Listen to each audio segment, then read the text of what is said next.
And now for our presenters. Good afternoon, everybody. Thank you for joining us. My name is Lisa DeNatale, and I'm here with my son, Harrison Boutcher. Hi. And we're going to talk to you about creating a vision for adulthood and what our particular journey looked like. I know everybody's is unique, and I think it's just our hope is that you might hear something in our presentation that might give you a little bit of an insight or an idea about how you might either begin your own journey or in support of a family member or in support of someone you're providing services for. But really, we are hopeful that you'll see this as a way to begin to think about this process, which I know, having started this 24 years ago when Harrison was born, that it can be a very daunting journey to undertake. Okay.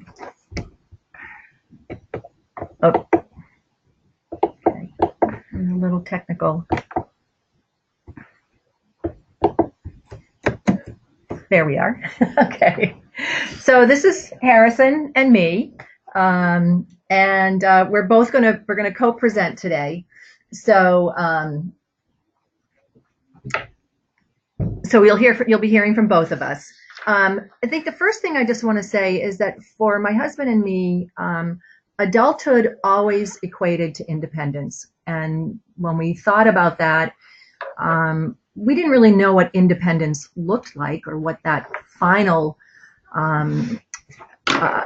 goal would look like, but we knew along the way it was important for us to find opportunities and learn as much as we could in order to provide Harrison with the experiences and the skills and the confidence to achieve independence. So I'll let Harrison talk about himself for a moment. Okay. About me, my name is Harrison Boutcher. I am 24 years old. I live in Burlington, Vermont. I went to the Burlington schools. I went to the Succeed program for 2 years. I went to the Avenue 7 program. And I know many of you on this call are not from Vermont, so we'll talk a little bit about Succeed and Avenue 7 program and what those models look like a little bit later on in the presentation. So our journey, it began, with the end in mind. And as I said at the beginning, didn't really know what the end looked like, but knew in our mind what our hope was, and that was that Harrison would live as independently as possible. So I guess the first thing I would say as you start on the journey is to begin with the end in mind. What is your ultimate goal, your ultimate vision for your child? And it can take many different paths for sure. Ours started in Portland, Oregon. Harrison was born in April 1994. And, we received a diagnosis. And for some, a diagnosis can equal a prognosis. And by that, I mean certain limitations can be placed on an individual when a diagnosis is given. Early on, through both reading, attending conferences, and other things, the term and the expression that continued to play out in our minds was assume competence. And so that removed a lot of maybe our own barriers in our own mind about what Harrison's life could look like.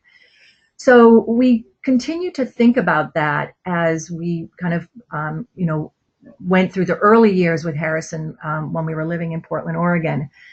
Another thing is we immediately got connected with other families, and those families had adult children.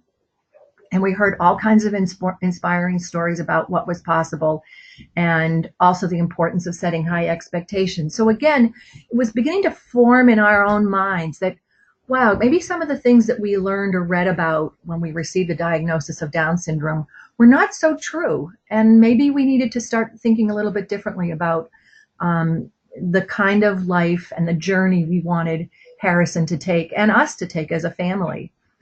One of the things that I'll never forget, we were at a National Down Syndrome conference and listening to a mother speak about her son's journey, and she said the phrase design a meaningful day, and that's another thing that stuck with us about what would a meaningful day look like, and what does a meaningful day look like at 6 years old versus 12 years old versus 20 years old versus 30 years old.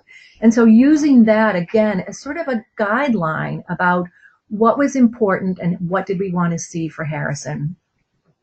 And finally, when we moved from Portland to Burlington, and this was in 2000, so Harrison at this point was 6 years old, we were struggling about where to move to. We didn't know much about the schools. We didn't know much about the communities. And we placed a call to the Center for Disabilities and Community Inclusion. Thank you. Couldn't think of it. And spoke with Ginny Iverson. And Ginny Iverson said, again, just one of those statements that starts to, shift your thinking and send you down a different path. She said, find a place that works for your family, and that will be the place that works for your child. And that could not have been more true. We landed in Burlington, Vermont, and we'll talk a little bit about what that looked like. But that was another thing that helped us understand, if you're doing person-centric planning or family-centric planning, what does that mean, and what decisions are you going to make, not simply for your child, but for your family in the future that's going to support your vision for adulthood. So getting started, we began, not intentionally creating a vision for Harrison in a documented form, but did have ideas sort of, in our heads and thoughts and imagined what Harrison's life could be like. And again, one of those just sort of happenstance that I reached out to a professor here at St. Mike's College. She's in the Department of Special Ed, Mary Beth Doyle, and she said, right, create a vision statement. Create a vision statement that captures what you think you want for Harrison, and use that statement as the basis for all of your conversations and discussions with whoever's supporting Harrison. So, again, we didn't set out thinking that we needed to create an actual document, but what we ended up doing was taking sort of all of the information that we gathered over the course of the first 6 or 8 years from other families, from different networks, educators, and we began to draft a vision statement. And I'll talk a little bit about that vision statement and sort of how that came about. So we drafted a general vision statement, which was broadly, what did we envision for Harrison, in your case, for your child or for whoever you're providing care to.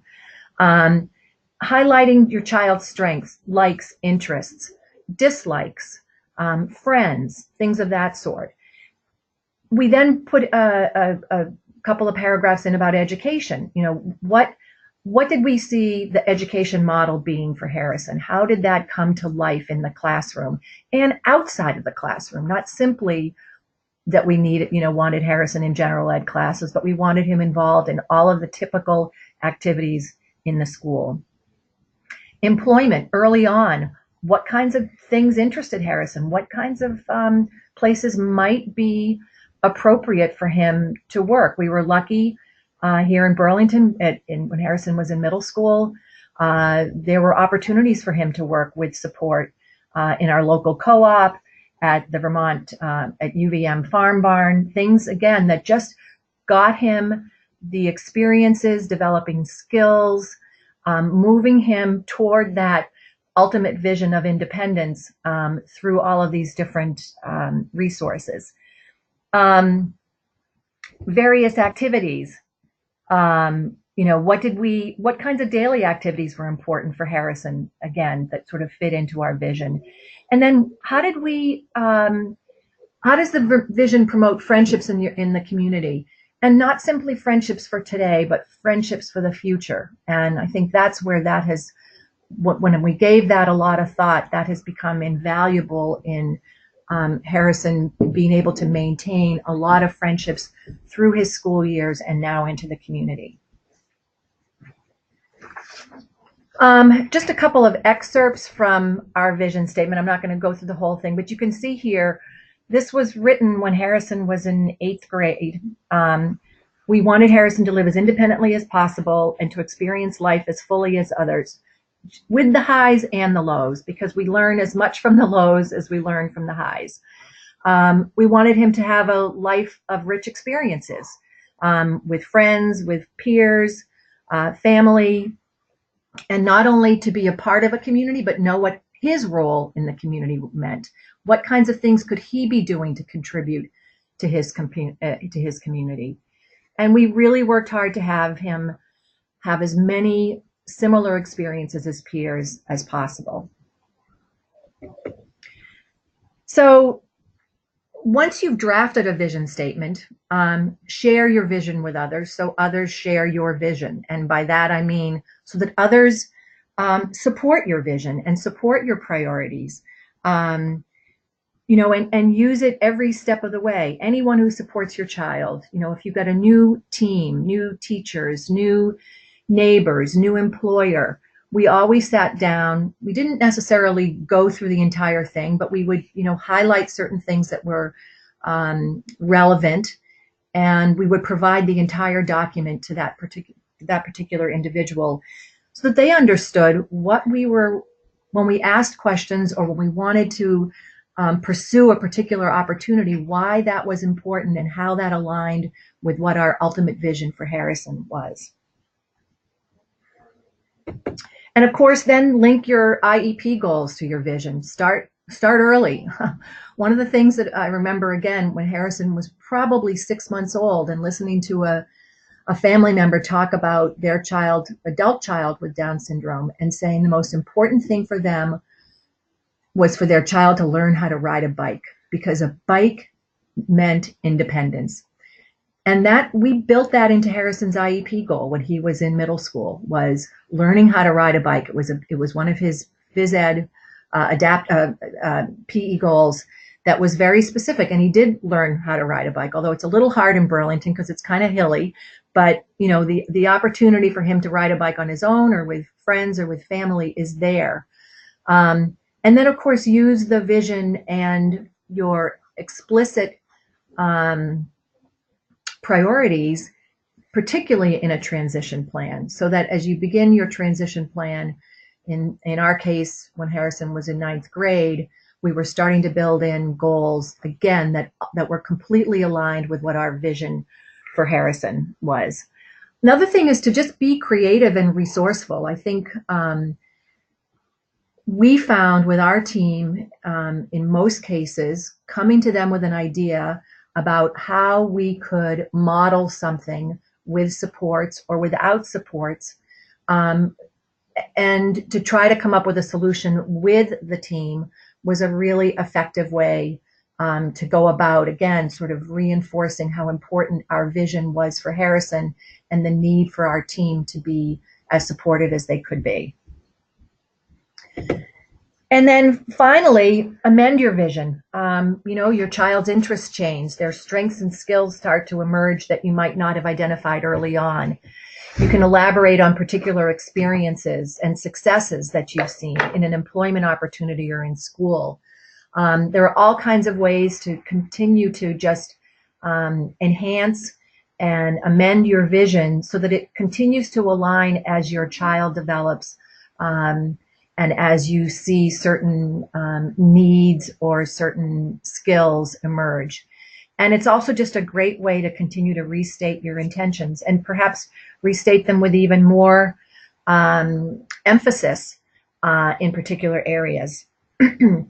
So all of these things, through our vision statement, through working with our teams, led to the next phase of Harrison's journey, which was what does this vision look like on a daily basis? What does this look like in school? And so I'm going to let Harrison talk to you a little bit about crossing that bridge when we went from middle school into high school, which for us was really the beginning of the transition. At that point, you're just a few years away from leaving all of the resources and support in a school system. And so how did we design Harrison to have a meaningful day that helped him achieve the goals that we had articulated together and to have a successful school experience? So here's Harrison. We're crossing the bridge, right? All right. What I did in high school, ran on the track and cross-country teams, wrote for the BHS newspaper, performed in the BHS talent show, and of course, modeled in the BHS fashion show. Had many friends throughout his career. Sorry, so I have here at the beginning, you can see the vision statement said, it is important for Harrison to have similar experiences as his peers. And so these are some of the ways that those experiences, with the school support, helped to create experiences for Harrison that were similar to his peers. In the picture in the bottom is his Penguin Plunge team, which is a fundraiser for Special Olympics. We created Team Harrison. 14 years we plunged as a team, and many of his elementary school friends continued to plunge with us even when they were in college. So it was that sort of that community event for Harrison that was just reinforcing in terms of the friendships, the depth of friendships that he had. Okay, what I did in high school, went to lunch with my friends, went to the dance and prom, took the city bus with my friends to school, was in general education class like history, goes to movies, math, science, language arts. I was supported by a co-teaching model. Thanks. I want to talk just quickly about this history goes to the movies. It was a history class, obviously, part of the general ed curriculum. And we worked with the co-teaching team, the educator, the general educator and the special educator, to really think about how to enhance Harrison's experience in that classroom. And one, they watched Romeo and Juliet and read Romeo and Juliet. And knowing that was probably a very difficult thing for Harrison to understand, we ended up watching West Side Story, which is really the Romeo and Juliet and which was a movie that Harrison related to quite a bit. It was one of his favorite movies growing up. And so I'm just giving you an example of, some of these classes that may seem like it's maybe a real challenge for your child to be successful in.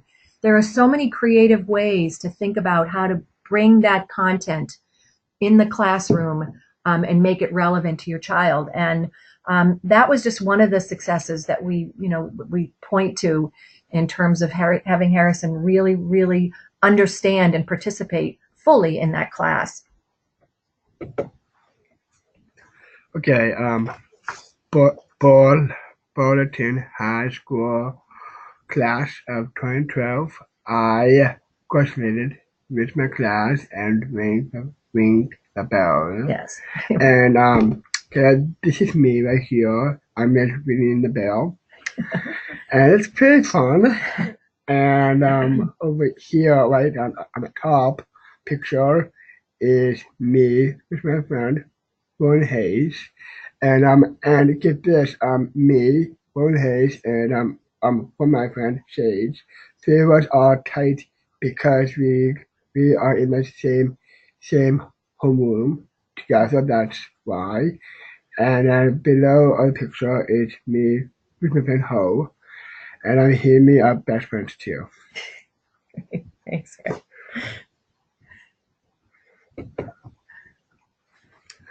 All right.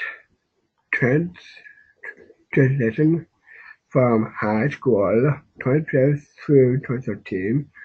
I was in a community-based transportation program. I had SLP support. I had job training support and worked at Ben Jerry's for summers. I had a vision statement that I helped write with my parents, and then just below we wrote about the kind of life I wanted to have. I already did classes at St. Mike's College, and the picture right over here is me working at Ben Jerry's on downtown in Boynton. And then over here is me with my home team. It's the St. Mike's boy men's basketball team, and then my friends too. Yeah. Okay. So we chose to do Harrison's a 1-year transition, which was all community based. So when he walked with his class, he graduated from Burlington High School, and while he continued to get support from Burlington High School, he did not go back to the physical building. He didn't want to. He wanted to be. His friends had graduated, and he saw himself in moving on as his friends did. So we designed a community-based transition program for Harrison with the support of the school. And as Harrison mentioned, he did have speech and language support in the community. And what we designed there was we tried to identify the kinds of activities that Harrison should learn to do independently. For instance, go into Starbucks and order his own iced coffee. Go to CVS to buy something, maybe go to the library. So the whole SLP model was designed in those kinds of, locations where he was learning how to ask for those things. How do you communicate your needs? So again, just some creative ways to think about, how you might design a transition program, but one that's aligned with your vision. So it was important for Harrison to become as independent as possible. We didn't need to order his coffee any longer. He needed to learn how to do that on his own. So I'll tell you, so the Succeed and Avenue 7 programs are both programs here in Burlington through the Howard Center, which is a developmental services agency. Succeed is a 3-year post-secondary program that combines both a residential component, so living in a home with other students, and also the opportunity to audit classes at a local college. So it could be the University of Vermont, St. Mike's, or community college. And so Harrison entered that program for 2 years, the Succeed program, and then from there went into the Avenue 7 program, which is specifically and exclusively a residential program, which is about an 18-month program. So he moved from a program that had quite a bit of support, which was Succeed, and then moved into the Avenue 7 program, which was a lot lighter support. And the residents there were 6 residents living there, had support in the design of their day, but they essentially were carrying out their day as independently as possible. So I'm going to let Harrison talk to you a little bit about those programs. And again, going back to the vision statement, which you can see here, our vision was for Harrison to live as independently as possible. And so these 2 programs allowed Harrison to begin to gain and develop those skills to live independently? Take it away. Thanks, Mom. Lisa. Okay, and the pictures we have here. The top one is me with my friend. His name is Tyler, right? Yeah. Tyler, and he me a friend. And below on the picture right here is what? That was the soccer game at UVM. Yeah, it's a soccer game. Scene is pretty fun, and I did based on soccer. I did the top soccer too, and from with that I met someone too. From then his name is I forgot his name right now. He and me are friends too because I went to because this year I went to classes at UVM, and it's pretty fun. And I just fun with that too. I had some friends then too at UVM and SAC too. It's pretty fun. Great. So so we tried to build as many opportunities in with the Succeed program when Harrison was auditing classes at UVM.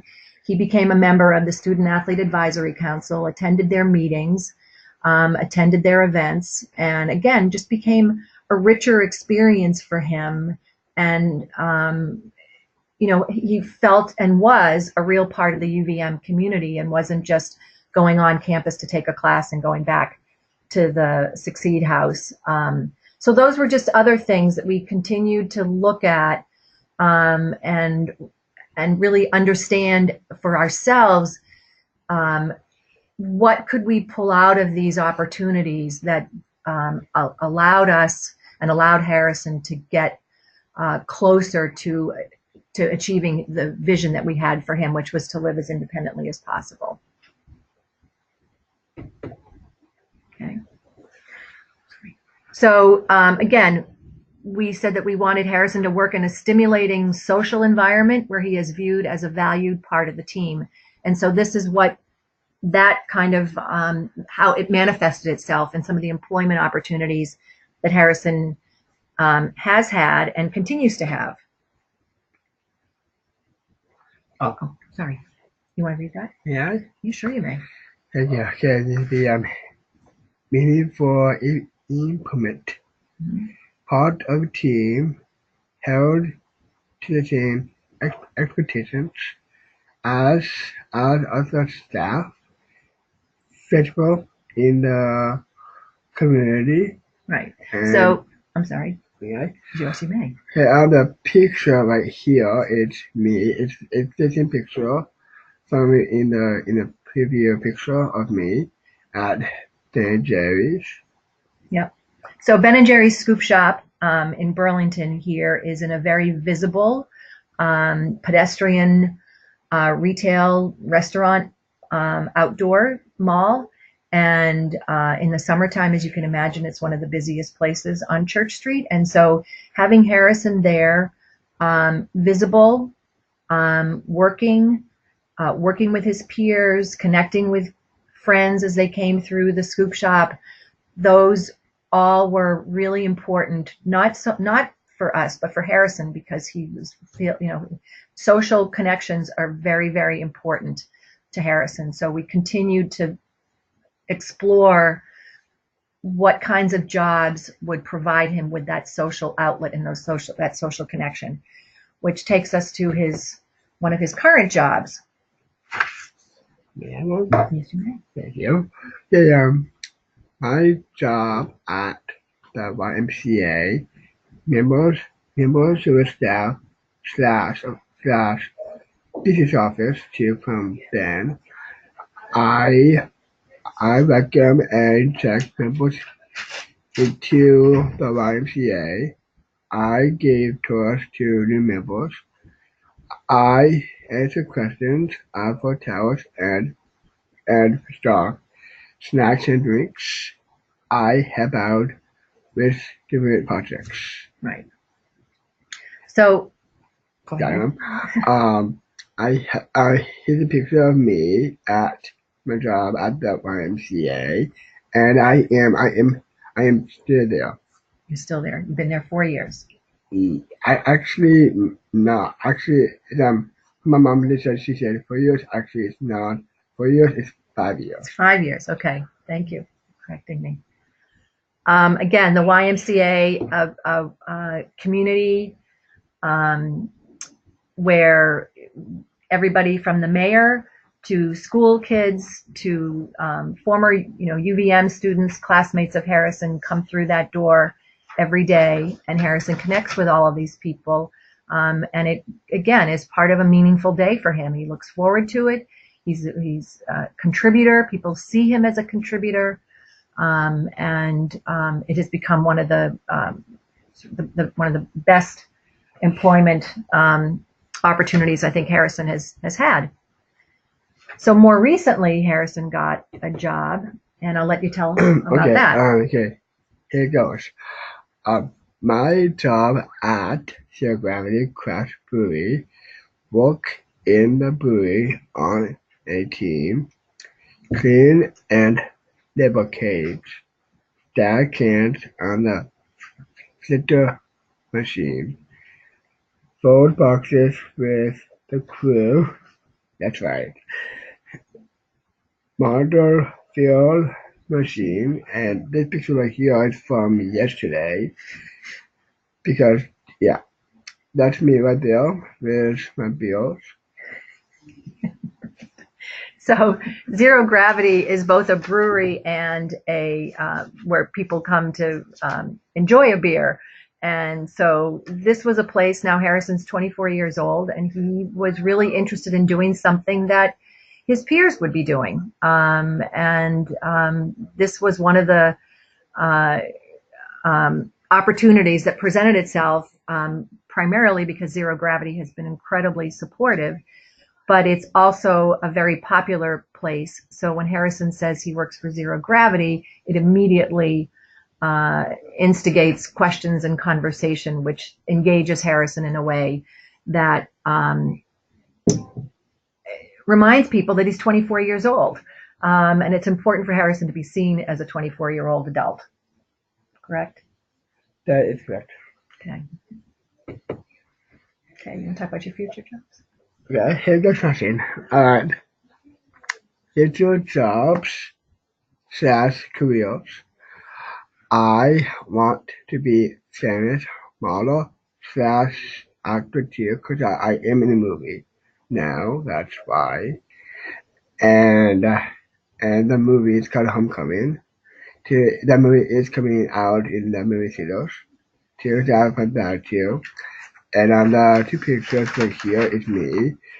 And right here, that's me at the Special Olympics. The World Games. Yeah. The World Games. Then over here, that's me looking nice. And that's me. Mom, take it away. Yep. No, that's fine. So again, this has been something that's been on Harrison's dream list, to be a famous model or to be an actor. So again, we're, he shares that with everybody he meets. But and by doing so, different opportunities have presented themselves. And so, when I think back to writing the vision statement, 18 years ago, this would not have been on there. And it's really been Harrison's own advocacy and his expressing his dreams and hopes and wishes that we've added this to our vision statement. And and look for opportunities for him to either be in local videos or in magazines, or in the case of the Homecoming movie is a film that's being produced in the Vermont community. So when I said earlier about amending your vision and continuing to update it as your child's interests develop, this is an example of that. Okay. Yes. Okay. Here goes. What I do in the community vision, Harrison should give back to the community and share new experiences with friends. hang out with friends, have a business lunch with my friend Steve Donahue, work out at the other YMCA, play basketball with my friends, volunteer, go to Camp Fatima, shop for fashion, and then the pictures right here are, okay, I go on the top one, that's me with my friend Monroe, and the below picture right there is me with DJ Greg Mitchell, cause on the radio station be on 96.7. DJ Mitchell is a DJ and me too, and he is on that station too. That's I want to you guys know about that.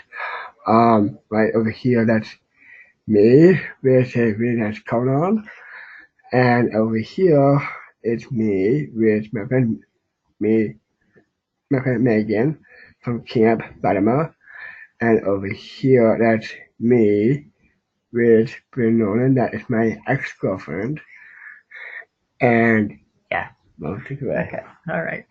So again, looking for opportunities that Harrison initiates and that we sort of facilitate for Harrison to be involved. Harrison and I both worked on the Moreau for Mayor campaign and got Harrison out there, again, giving back to his community, not always being the recipient of community generosity. So a variety of experiences here that again point to the creating that meaningful day, creating enough variety and experiences that Harrison's day is not necessarily always routine, that there are new things for him to be excited about and for things for him to pursue. So how did I mention this about Harrison really through the years developing the skills to advocate for himself, so that it wasn't our vision, it was his vision for his life. And of course, those are skills that get developed later in life. But I'm going to talk to you about, or let Harrison talk to you about, how did he advocate for himself? Okay, here goes. Okay, ran two meetings, when decisions were being made, told people what he wanted to do, did research on his own about careers, places to live, place to work, talked to mom and dad. Mom is right here with me right now, and dad a lot about dreams and goals. Talked to teachers and staff at Succeed Avenue 7 Howard Center and Pacific Ohio. Talked to my employees and my live-in aide. Yep. And I want to say is about me, about my careers and my places and work too. Like the careers I am still doing that and places I am gonna live. It's at two places. If you want to get to see me in person, I'll be in New York City and I'll be in California too, in Los Angeles. Right. Okay, this is me talking now. Who helped me out is my teachers, my parents, my grandma, and all my cousins, my friends, the staff at Succeed and House Center.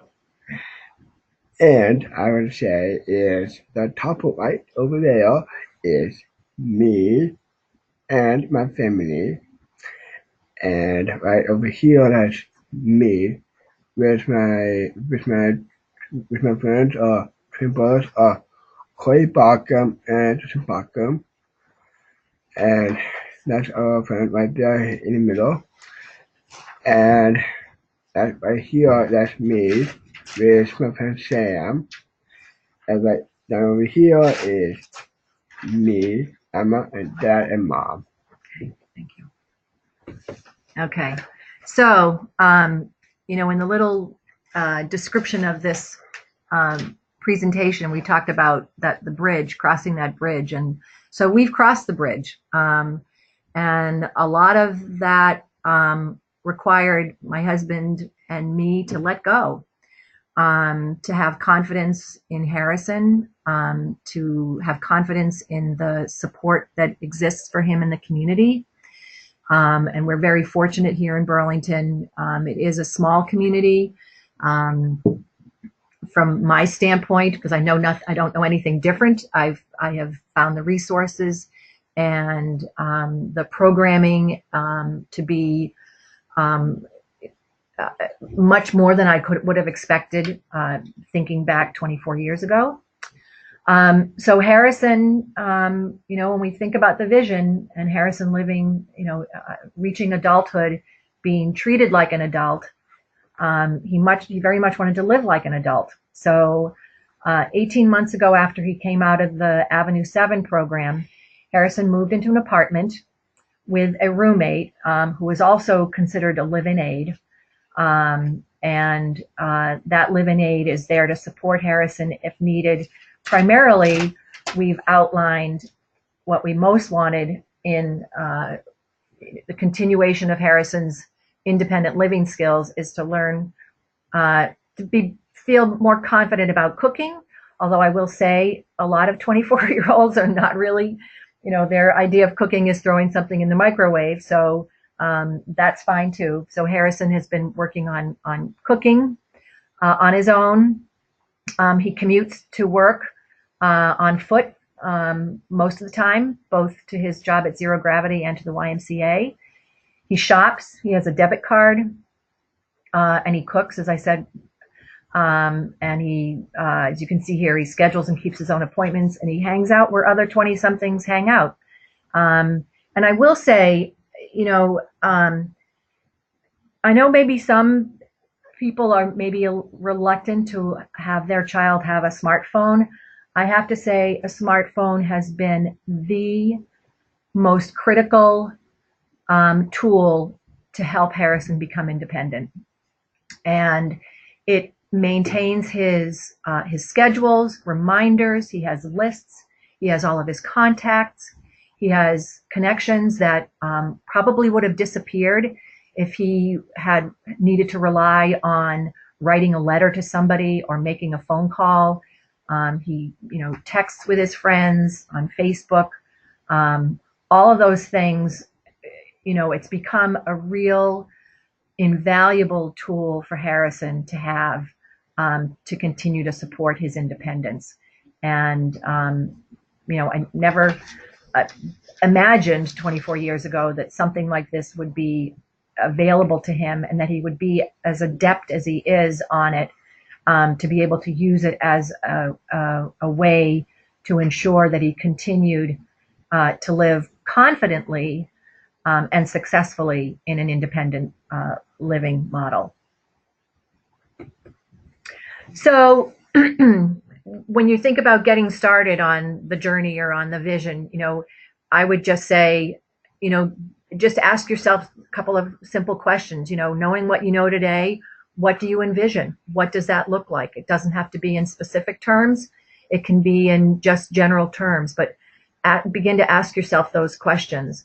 What resources do you have available that you need to help you achieve that vision, or what isn't available, and what do you need to explore and to research on your own? Again, 24 years ago, we didn't have the benefit of the internet, where it can be overwhelming at times, for sure. So many of those resources and information were not available at our fingertips. And so we had to use sort of the old-fashioned means of, going to meetings and networking and things of that sort. And then as part of your vision, what do you need to learn and better understand about what's available, or about what the education model might look like for your child? And then I would just draft a vision. It doesn't have to be perfect. It can be just some initial thoughts about what you think you'd like to see for your child. Get input from other people, for sure. by sharing it with your team, having them comment on what they see as your child's skills, and continue to use that as your roadmap. And I've got this asterisk down here about the smartphone, as I mentioned earlier, how absolutely invaluable that tool has become for us. So that's what we have to say. If there are any questions, so we can answer a few questions here. There's one. Can you tell us about a time when others didn't support your vision, and what did we do? Sure, I can tell you. There were many times that perhaps it wasn't so much that our vision wasn't supported, it was maybe that the strategies or the way we hoped to achieve that in that particular setting was a little bit, people resisted. And it happened several times in school, in high school for sure. And I, again, we reached out to experts to help us sort of formulate something that might be more acceptable, or someone might be more receptive to a particular idea, by giving them examples where things have been successful. And one of those was the co-teaching model. When Harrison entered the high school, Burlington High School, co-teaching model did not exist. And in fact, the idea of putting Harrison in general education classes was was met with resistance. And so that's when I was fortunate to have a connection with Mary Beth Doyle at St. Mike's College, and she helped me put together kind of a plan and provided me with resources that said, hey, here's how this can work. And she came to one of our team meetings, and we strategized with the team and said, well, let's just try it out. If it doesn't work, then we'll rethink it and maybe try something different. And what we learned, and again, this was 2008 now, so 10 years ago. What we learned and what we heard from both the general educator and the special educator was the co-teaching model helped all students. It wasn't just about Harrison. And kind of learning that and hearing that helped us better articulate why this was not just about Harrison. That getting Harrison on the cross-country team was not just about Harrison being on the cross-country team. It was about the cross-country team, developing friendship with Harrison, understanding what it means to be a team player, understanding what it might mean to help somebody else, help somebody out. So yeah, good question. There's a question here for Harrison to explain how he learned to navigate public transportation independently. All right. Yeah, for me, I walk, and from now I'm just spending more time on walking. Instead, not to be on the bus anymore, because I don't want to be on the bus anymore, because I don't want to sit down, and because my mom is right about me about this, and that's why it'd be good for me not to be in the bus anymore. It should get exercise. I should get my own car. That is happening soon. And okay. yeah. Can I maybe help to answer this question too about navigating the public transportation? So there are no school buses here, or at least in going to the high school. So it was necessary for Harrison to take the city bus, which had school bus stops. So Harrison would walk to the school bus with his neighbors, his friends, and take the bus to and from school. When he was in both Succeed and Avenue 7, with the support of staff, he did learn how to take the bus to his jobs with the CCTA app. So there's an app on his phone that could give him the routes that he needed the times and places where he needed to pick up the bus. So with support, he would get to bus stops, with the support, and then slowly that support faded. But Harrison's not a real fan of public transportation. He would prefer to walk, and does mostly. Again, and everything here, at least the places he needs to get to for the most part, are accessible by walking. So we mentioned a live-in aide. Who paid for that? So essentially, the apartment where Harrison lives is the first floor of a two-family house that my husband Steve and I bought 2 years ago.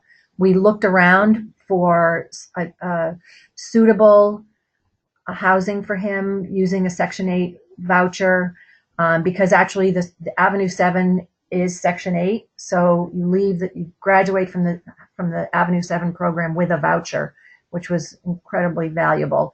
But we didn't find any suitable housing, so we ended up buying this two-family house. And so Harrison's live-in aide, he gets his live-in aide lives there for free. So he doesn't pay for utilities and doesn't pay for rent, and that's sort of his compensation. So we pay the rent through the voucher.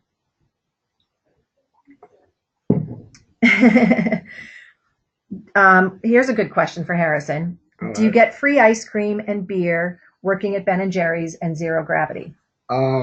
Actually, yes, from both, because now I am 24 now. That means I can drink. And yes, I get some ice cream too at Ben & Jerry's. Some days too. Yeah, and you get beer at Zero Gravity. I get beers too at Zero Gravity too, like for free too. It's pretty fun. So here's a good question for Harrison. Okay. What advice would you give to other young people who may be afraid to live on their own? What afraid? By be afraid, might be a little nervous living in an apartment by themselves, or living outside of their own home, the home that they're used to living in. Okay. Do you have some advice that you would give somebody? That is so easy question, Mom. Okay, that is pretty easy question for me too. I would say do not be afraid of getting your own apartment, because watching is fun too, because it makes, if you're afraid, don't be, because you can do this yourself, and it's pretty fun too, because you have your own space, and if you want to do something funny or weird, go ahead. One of the things I'll just add to that is we started out slowly. Harrison lived at the Succeed house. Avenue 7 was a graduation to that and a little bit more independent living. He did not move back home, but we just started experimenting and having him stay a night at the house by himself, at our house, which was a comfortable environment for him. And then when he moved into his own apartment, we tried one night for him by himself, and maybe 2 nights, and most recently he spent 3 nights by himself. We live about a half a mile, so it doesn't feel so strange. But each, just adding on, building his confidence, having him feel more and more comfortable, and just doing it gradually, and sort of taking the lead from your child. Trying to see, I don't think there are any other. I think that was our last question. So I'd like to thank Lisa and Harrison for presenting today's webinar. Want to let everybody know we're going to save this with all of our other webinars on our YouTube channel and also on our website. Harrison told me he has his own YouTube channel too, so you might want to check that out. We do have a lot of resources, all the upcoming webinars I mentioned, information about our conference, are all available on our website, which is vermontfamilynetwork.org.